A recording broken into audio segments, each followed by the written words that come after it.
अस्सलाम वालेकुम गाइस। सो आज का जो लेक्चर है उसके अंदर हम फेट्स ऑफ पायरुवेट देखेंगे। इससे पहले हम ग्लाइकोलाइसिस को अच्छे से पढ़ चुके हैं, जिसकी वजह से जिस तरीके से हमारे पास पायरुवेट बना ग्लाइकोलाइसिस के प्रोसेस के बाद वो हम पढ़ चुके हैं। अब जो हम पढ़ रहे हैं उसके अंदर हम देखेंगे फेट्स ऑफ पायरुवेट, और उसमें भी स्पेसिफिकली हमने वो पढ़ना है जिसके अंदर पायरुवेट एसिटाइल कोएंजाइम ए में कन्वर्ट होगा और फर्दर प्रोसेस होगा। तो सबसे पहले ग्लूकोज होता है, डाइट के थ्रू एब्जॉर्प्शन वगैरह हो रही होती है, और उसके बाद हमारे पास सेल्स के अंदर आ जाता है। सेल्स में आने के बाद ग्लूकोज जो है वो ग्लाइकोलाइसिस स्टार्ट करता है, और उसके बाद पायरुवेट की फॉर्मेशन हो जाती है। पायरुवेट जो है बेसिकली इसका जो है इसने डिफरेंट जो है प्रोसेसेस करवाने होते हैं। पायरुवेट की रिडक्शन होगी लैक्टेट डिहाइड्रोजनेज एंजाइम के प्रेजेंस में, तो क्या बनता है हमारे पास लैक्टेट बन जाएगा। पायरुवेट जो है वो लैक्टेट में कन्वर्ट होगा रिडक्शन के प्रोसेस से, और इसके अंदर जो एंजाइम इन्वॉल्व होगा वो लैक्टेट डिहाइड्रोजनेज इन्वॉल्व होगा। इसी तरीके से जो पायरुवेट है वो एलेनाइन अमाइनो ट्रांसफरेज की प्रेजेंस में, जो कि हमारे पास एक एंजाइम है, इसकी प्रेजेंस में ट्रांसअमाइनेशन करेगा और क्या कन्वर्ट हो जाएगा, अपने आप को कन्वर्ट कर लेगा पायरुवेट एलेनाइन के अंदर। इसी तरीके से पायरुवेट जो है वो ऑक्साइलो एसीटेट के अंदर कन्वर्ट हो जाएगा by the help of enzyme pyruvate carboxylase, और इस प्रोसेस को कहेंगे कार्बोऑक्सिलेशन। पायरुवेट की कार्बोऑक्सिलेशन से ऑक्साइलो एसीटेट बन जाएगा, पायरुवेट की ट्रांसअमाइनेशन से एलेनाइन बन जाएगा, पायरुवेट की रिडक्शन से जो है लैक्टेट बन जाएगा, और पायरुवेट जो है जब ऑक्सीडेटिव डीकार्बोक्सिलेशन करेगा, ऑक्सीडेटिव डीकार्बोक्सिलेशन करने के बाद क्या कर लेगा, ये अपने आप को कन्वर्ट कर लेगा एसिटाइल कोएंजाइम में, और इसमें जो एंजाइम इन्वॉल्व होगा वो होगा पायरुवेट डिहाइड्रोजिनेज। पायरुवेट डिहाइड्रोजिनेज जो है बेसिकली ये कॉम्प्लेक्स होता है वो, और जो कि इनर माइटोकॉन्ड्रियल मेम्ब्रेन में प्रेजेंट होता है, वो हम पढ़ लेंगे। लेकिन एक दफ़ा हम दोबारा ओवरव्यू लेते हैं। क्या होता है, ग्लूकोज से ग्लाइकोलाइसिस का प्रोसेस होगा और हमारे पास बनेगा पायरुवेट। पायरुवेट ने लैक्टेट डिहाइड्रोजनेज की प्रेजेंट में रिडक्शन करनी है और लैक्टेट में कन्वर्ट हो जाना है। पायरुवेट ने लैक्टेट में कन्वर्ट हो जाना है, रिडक्शन करनी है लैक्टेट डिहाइड्रोजनेज की प्रेजेंस में, और इसके अलावा इसी पायरुवेट ने ट्रांसअमाइनेशन करनी है, और उसमें एलेनाइन ट्रांसअमाइनेज की मदद से ये किसमें कन्वर्ट हो जाएगा, एलेनाइन के अंदर कन्वर्ट हो जाएगा। पायरुवेट जो है ये पायरुवेट कार्बोऑक्सिलेज एंजाइम की प्रेजेंस में कार्बोऑक्सिलेशन करेगा और ऑक्साइलो एसीटेट में कन्वर्ट हो जाएगा। तो इसी तरीके से हमारे पास जब पायरुवेट ऑक्सीडेटिव डीकार्बोक्सिलेशन करेगा तो ये कन्वर्ट हो जाएगा किसमें, एसिटाइल कोएंजाइम ए में, और पायरुवेट डिहाइड्रोजनेज इसका एंजाइम है। पायरुवेट डिहाइड्रोजनेज जो है बेसिकली ये कॉम्प्लेक्स एंजाइम होता है। अब जो है हमारे पास पायरुवेट जो है ये हमारे पास इजीली जो आउटर मेम्ब्रेन होती है, आउटर माइटोकॉन्ड्रियल मेम्ब्रेन, उसको इजीली क्रॉस कर सकता है। उसको क्रॉस करने के बाद जब ये इनर माइटोकॉन्ड्रियल मेम्ब्रेन है उसको ये क्रॉस नहीं कर सकता, वहाँ पर ये क्या करता है, वहाँ पर एक सिम्पोर्ट प्रेजेंट होता है, रिसेप्टर एक ट्रांसपोर्टर प्रेजेंट होता है जो पायरुवेट और हाइड्रोजन सिम्पोर्ट करवा रहा होता है। तो वो पायरुवेट और हाइड्रोजन दोनों के दोनों एक साथ माइटोकॉन्ड्रिया की इनर मेम्ब्रेन के अंदर एंटर करेंगे। वहाँ पर आने के बाद वहाँ पर हमारे पास एंजाइम प्रेजेंट होता है पायरुवेट डिहाइड्रोजिनेज। पायरुवेट डिहाइड्रोजिनेज जो है पूरा कॉम्प्लेक्स होता है। उस पायरुवेट डिहाइड्रोजिनेज का क्या काम होता है, वो कन्वर्ट कर रहा होता है, क्या करता है वो हमारे पास पायरुवेट डिहाइड्रोजिनेज पायरुवेट को कन्वर्ट कर देता है एसिटाइल कोएंजाइम ए के अंदर। अब जो पायरुवेट डिहाइड्रोजिनेज कॉम्प्लेक्स है ना, फर्दर इसके अंदर हमारे पास तीन टाइप के एंजाइम्स प्रेजेंट होते हैं। क्योंकि ये कॉम्प्लेक्स है तो इसमें हमारे पास बेसिकली तीन एंजाइम मौजूद हैं, E1, E2, E3। E1 जो है हमारे पास पायरुवेट डिहाइड्रोजिनेज है, दूसरा E2 है जो है डाईहाइड्रोक्सिलाइपोइल ट्रांस एसिटाइलेज है, और तीसरा जो है हमारे पास डाईहाइड्रोक्सिलाइपोइल डिहाइड्रोजिनेज। ये तीन एंजाइम बेसिकली हमारे पास होते हैं प्रेजेंट, जो कि किसके हैं, हमारे पास पायरुवेट डिहाइड्रोजिनेज कॉम्प्लेक्स के एंजाइम्स हैं। बेसिकली पायरुवेट डिहाइड्रोजिनेज कॉम्प्लेक्स के एंजाइम में इन एंजाइम को फर्दर कोएंजाइम्स की नीड होती है अपना फंक्शन परफॉर्म करने के लिए। जो हमारे पास E1 है जो पायरुवेट डिहाइड्रोजिनेज एंजाइम में, इसके जो हमारे पास कोएंजाइम इसके साथ काम करते हैं वो होता है थायमीन पायरोफॉस्फेटेज। इसके थायमीन पायरोफॉस्फेट। थायमीन जो है ये हमारे पास जो है विटामिन वगैरह से आ रहा होता है। इसके अलावा जो हमारे पास दूसरा E2 है ये हमारे पास होता है डाईहाइड्रोलाइपोइल ट्रांस एसिटाइलेज।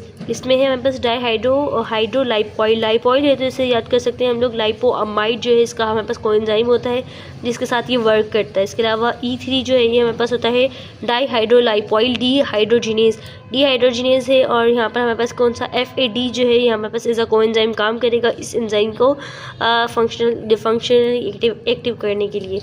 और यहाँ पर जो ये प्रोसेस हो रहा होता है इसके अंदर क्या होता है, पायरुवेट जो है बेसिकली ये तीनों एंजाइम मिलकर क्या काम करवा रहे होते हैं, ये पायरुवेट को कन्वर्ट करवा रहे होते हैं एसिटाइल कोएंजाइम ए में, और इसके अंदर हमारे पास जो है कोएंजाइम ए जो है वो अटैच हो रहा होता है कार्बन डाइऑक्साइड जो है, क्योंकि पायरुवेट जो है वो 3 कार्बन कंपाउंड है तो इसमें से एक कार्बन डाइऑक्साइड जो है रिलीज होगा तो ये 2 कार्बन एसिटाइल कोएंजाइम ए में कन्वर्ट हो जाएगा, और यहाँ पर एक NAD जो है NADH में कन्वर्ट हो जाएगा। तो यहाँ पर हमारे पास तकरीबन 2.5 ATP की प्रोडक्शन होगी, क्योंकि ये आगे NADH जो है ये TCA साइकिल में जाएगा और फर्दर एटीपी की प्रोडक्शन करवाएगा। इस एसिटाइल कोएंजाइम ए ने भी आगे टीसी साइकिल में जाना है।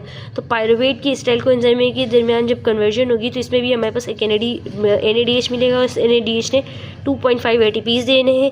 इसके अलावा ये पूरा का पूरा कॉम्प्लेक्स होता है और इन कॉम्प्लेक्स ने कोएंजाइम के साथ वर्क करके हमारे पास एसिटाइल कोएंजाइम ए की फॉर्मेशन करनी होती है।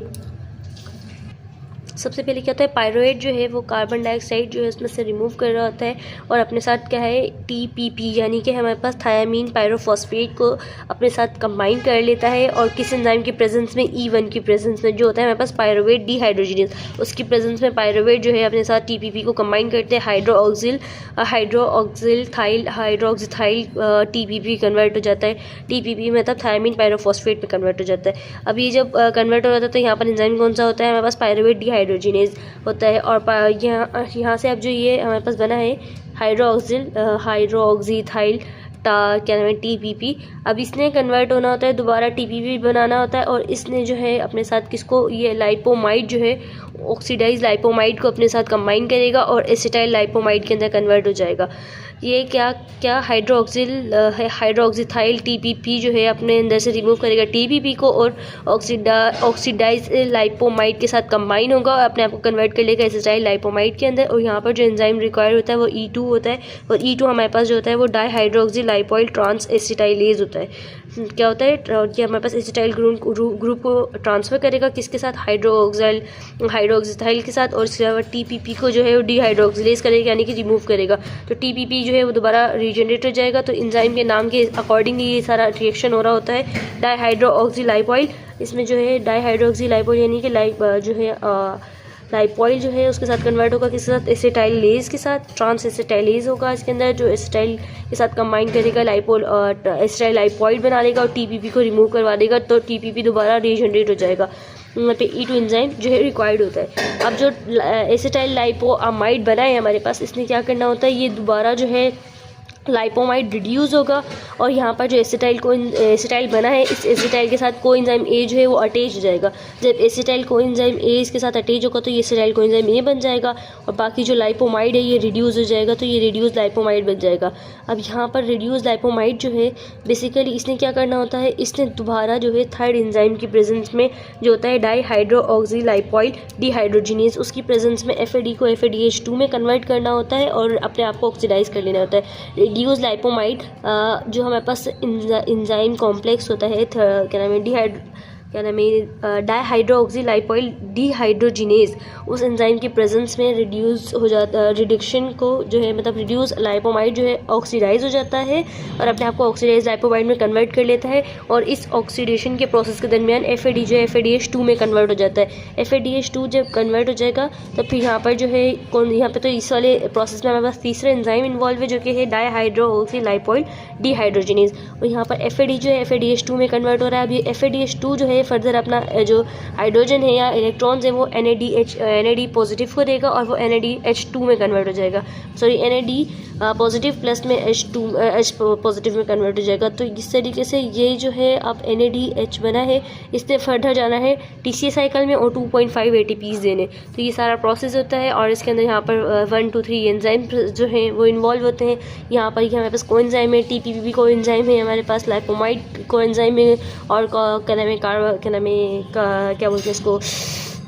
क्या बोलते हैं कोएंजाइम ए जो है ये भी हमारे पास जो है बेसिकली ये भी हमारे पास कोएंजाइम ही है। FAD हमारे पास जो है एज अ कोएंजाइम वर्क करेगा और ये पूरा प्रोसेस करवाएगा कौन, हमारे पास pyruvate dehydrogenase complex. Pyruvate dehydrogenase complex के 3 एंजाइम है। पहला एंजाइम है पायरुवेट डिहाइड्रोजिनेज जो यहाँ पर हमारे पास TPP जो है उसके साथ कंबाइन करवाएगा पायरुवेट को। दूसरा एंजाइम है हमारे पास E2 जो होता है डाईहाइड्रोक्सी लाइपोइल ट्रांस एसिटाइलेज क्या करवाएगा, TPP को रिमूव करवाएगा और इसमें लाइपोमाइड को ऑक्सीडाइज लाइपोमाइड को इसके साथ अटैच करवाएगा जो कि फिर हमारे पास एसिटाइल लाइपोमाइड बन जाएगा।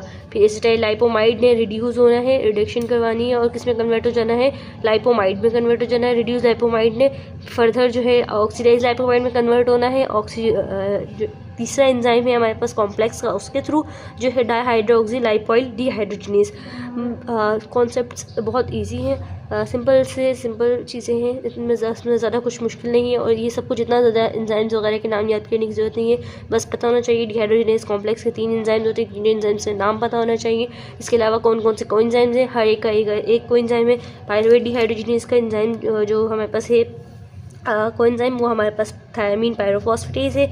दूसरा जो E2 है उसका है डाईहाइड्रोक्सी लाइपोइल ट्रांसएसिटाइलेज का जो हमारे पास कोएंजाइम है वो लाइपोअमाइड है। इसके अलावा जो 3 है डाईहाइड्रोक्सी लाइपोइल डिहाइड्रोजिनेज, उसका एंजाइम जो है FAD है कोएंजाइम। तो ये इसको बस इतना याद होना चाहिए, ये तीनों एंजाइम्स के नाम याद होने चाहिए कि ये कॉम्प्लेक्स कहाँ प्रेजेंट होता है। ये हमारे पास इनर माइटोकॉन्ड्रियल मेम्ब्रेन में प्रेजेंट होता है। इसका क्या काम होता है, ये पायरुवेट को कन्वर्ट कर रहा होता है एसिटाइल कोएंजाइम में, और जो बाकी चीज़ें हैं वो दोबारा रीजनरेट हो जाती हैं। अब जो इसकी रेगुलेशन होती है इसके अंदर क्या होता है, NAD जो है ये NAD और H पॉजिटिव जो है, और इसके अलावा एसिटाइल कोएंजाइम A है, ये दोनों चीज़ें जितनी ज़्यादा होंगी ये उतना ही ज़्यादा इनहेबिट करेंगी किसको, पायरुवेट डिहाइड्रोजिनेज कॉम्प्लेक्स को। तो इस तरीके से इनहिबिशन हो रही होती है।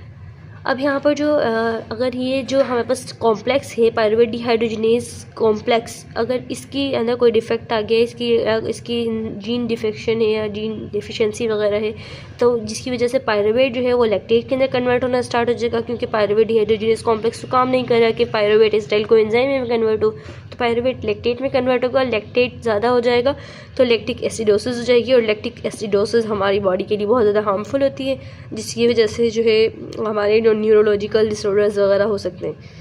ओके गाइस, सो इतना ही था इस वीडियो के लिए। इसके अंदर हमने पायरुवेट की फेट पढ़ी, आगे हम क्रेब्स साइकिल को डिस्कस करेंगे। चीज़ें बहुत इजी हैं, सिंपलाइज करके जो सिंप्लीफाई करके इजीली पढ़ेंगे तो और ज़्यादा मुश्किल नहीं होगी। 1-2 दफ़ा खुद से रिवाइज़ करेंगे तो और आसान हो जाएगी। Thank you so much guys.